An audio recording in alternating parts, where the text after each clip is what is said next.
Hey Void, how you doing? Still churning through that massive backlog that's built up since my move, but away we go, I guess. So the next one, and this is one I watched still just before the move, and that was the 2017 film Sequence Break. Another a Shudder exclusive, though I think it's leaked out to a few other places now. This one was weird. A little Lovecraftian, a little gooey, but interesting.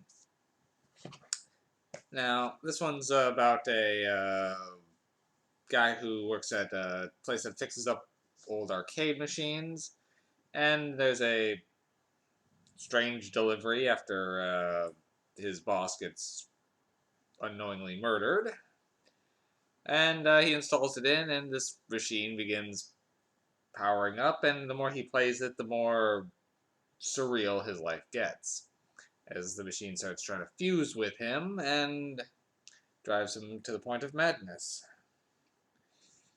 Now,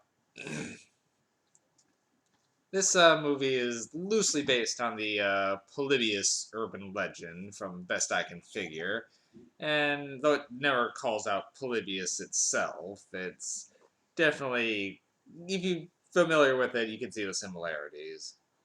If you don't know the Polybius urban legend, it's essentially about an arcade game that popped up in the 80s that supposedly was a mind control government experiment that didn't work and drove people crazy if they played it or turned them into mindless zombies. There's a couple different variations on the Polybius rumor.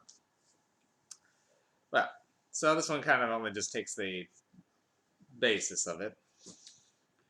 Now, the one thing, the monkey wrench that's kind of thrown into this is the guy who, our main character, Oz, is kind of an awkward guy, but during this, he strikes up a friendship with a girl who just happened to come in named Tess, and essentially those two kick off a romance while he continues to go crazy. And then when she gets pulled into the machine, he has to find a way to break the sequence to stop this eternal loop he's found himself stuck in, as this is not the first time this has happened, and might not be the last time this will happen. Hence the term sequence break, which is essentially trying to a game term in this case for essentially trying to break an infinite loop and essentially break the game. The movie's okay. It's got parts I like, but it's gets a little confused at points. Well, I never call it. Well, I can't say I got lost while watching it. It definitely was a strange one, especially when it gets psychosexual with the machine. It's strange, but not bad. The effects are good when they're there, but there's not a lot to them until the other than the machine fusion scenes. But I was interested enough to see it through, but there wasn't a lot that kept me going. I'm gonna give this one 4 MacGuffins. Now, the Angry Video Game Nerd did a whole couple episodes sequence on Polybius, which I actually found more enthralling than this movie, in all honesty. And a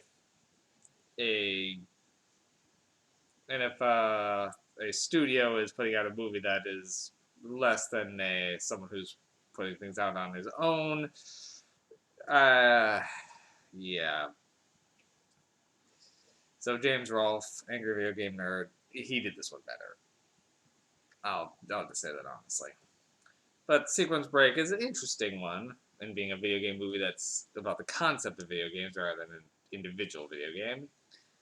And but it's an interesting surreal one, so I'll give it 4 MacGuffins. It's worth watching once.